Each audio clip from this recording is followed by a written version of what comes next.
સર્વપ્રથમ પંક્તિ આપણે જોઈએ તો કે રમતા રમતા લડી પડીએ ભાઈ માણસ છે, હસતા હસતા રડી પડીએ ભાઈ માણસ છે.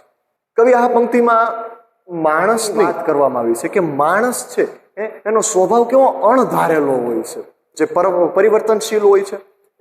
જ્યારે કોઈ પણ માણસ હોય છે પોતે આનંદમાં હોય છે ત્યારે આનંદની પળોમાં ક્યારેક એવી ઘટના બની જતી હોય છે તો માણસ ક્યારેક ઝઘડી પણ પડે છે, બાધી પણ પડતો હોય છે.